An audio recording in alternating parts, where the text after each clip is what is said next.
చైతన్యరథం ప్రేక్షకులకు స్వాగతం, నమస్కారం. నేటి మన చైతన్యరథంలోని ప్రధాన వార్తలు. మే 18లోగా అన్ని కమిటీలు పూర్తి చేస్తామన్నారు తెలుగుదేశం పార్టీ జాతీయ అధ్యక్షులు, ఆంధ్రప్రదేశ్ రాష్ట్ర ముఖ్యమంత్రి శ్రీ నారా చంద్రబాబు నాయుడు. రాష్ట్ర కమిటీ మినహా మిగతా కమిటీలన్నింటినీ పూర్తి చేస్తామన్నారు. కడపలో 27, 28, 29 తేదీల్లో 3 రోజుల పాటు మహానాడు తర్వాత రాష్ట్ర కమిటీ ఏర్పాటు చేస్తామన్నారు ముఖ్యమంత్రి. మిగిలిన నామినేటెడ్ పదవులన్నీ త్వరలోనే భర్తీ చేస్తామన్నారు. ప్రభుత్వం చేస్తున్న మంచి పనిని ప్రజల్లోకి తీసుకువెళ్ళాలి. వైఎస్ఆర్ కాంగ్రెస్ పార్టీ చేస్తున్న దుష్ప్రచారాన్ని తిప్పికొట్టాలన్నారు చంద్రబాబు నాయుడు. రాజధాని పనులు పునఃప్రారంభం సందర్భంగా కార్యకర్తల కృషి అభినందనీయం అన్నారు. సృజనాత్మక డిజిటల్ పరిశ్రమలకు ప్రపంచ గమ్యస్థానంగా ఆంధ్రప్రదేశ్. ప్రజా రాజధాని అమరావతిలో క్రియేటివ్ ల్యాండ్ ఏషియాతో చారిత్రాత్మక ఒప్పందం. భారీగా విదేశీ పెట్టుబడులు, పెద్ద ఎత్తున అభివృద్ధి.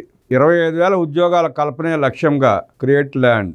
భారతదేశపు తొలి ట్రాన్స్ మీడియా ఎంటర్టైన్మెంట్ సిటీ అయిన క్రియేటర్ ల్యాండ్ను ప్రజా రాజధాని అమరావతిలో ఏర్పాటు చేసేందుకు క్రియేటివ్ ల్యాండ్ ఏషియా సంస్థతో రాష్ట్ర ప్రభుత్వం చరిత్రాత్మక ఒప్పందం కుదుర్చుకుందని ముఖ్యమంత్రి చంద్రబాబు తెలిపారు. ఈ శుభ పరిమాణాన్ని ప్రకటించడం ఎంతో సంతోషంగా ఉందని ఆయన పేర్కొన్నారు. 25,000 ఉద్యోగాలను సృష్టించే లక్ష్యంతో ఈ ప్రాజెక్టు రూపొందిందని వివరించారు. విదేశీ పెట్టుబడులను ఆకర్షించడానికి, పెద్ద ఎత్తున అభివృద్ధికి ఈ ఒప్పందం దోహదపడుతుందన్నారు. రాష్ట్రంలో స్థానికుల ప్రతిభను ప్రపంచానికి అందించే శక్తివంతమైన సాధనంగా ఈ ఒప్పందాన్ని ఆయన అభివర్ణించారు. ఈ ప్రపంచ స్థాయి సృజనాత్మక టౌన్షిప్ సినిమాలు, గేమింగ్, సంగీతం, వర్చువల్ ప్రొడక్షన్, కథల తయారీతో పాటు ఏఐ ఆధారిత కంటెంట్కు కేంద్రంగా ఉంటుందని వెల్లడించారు. అత్యాధునిక మౌలిక సదుపాయాలు, ప్రపంచ భాగస్వామ్యంతో మన యువతకు నైపుణ్యం కల్పించడానికి క్రియేటర్ ల్యాండ్ అకాడమీ వేదిక కానుందని తెలిపారు. సృజనాత్మక డిజిటల్ పరిశ్రమలకు ప్రపంచ గమ్యస్థానంగా ఇది మారుతుందన్నారు. ఎంటర్టైన్మెంట్ సిటీ అయిన క్రియేటర్ ల్యాండ్లో థీమ్ పార్కులు, గేమింగ్ జోన్లు, గ్లోబల్ సినిమా కో ప్రొడక్షన్ జోన్లు ఏర్పాటు చేయనున్నారు. యువతకు నైపుణ్యం కల్పించడానికి క్రియేటివ్ ల్యాండ్ అకాడమీ ద్వారా ఆర్టిఫిషియల్ ఆధారిత వర్చువల్ స్టూడియో కాంప్లెక్స్లు ఏర్పాటు చేస్తారు.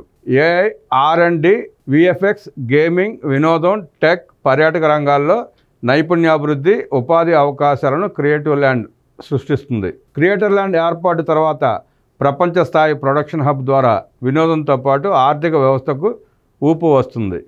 పర్యాటక రంగానికి మరింత ప్రోత్సాహం లభిస్తుంది. MOU ప్రకారం క్రియేటర్ ల్యాండ్ 5 ఏళ్లలో 8,000 నుంచి 10,000 కోట్ల పెట్టుబడులు ఆకర్షిస్తుందని అంచనా వేస్తున్నారు ముఖ్యమంత్రి చంద్రబాబు నాయుడు.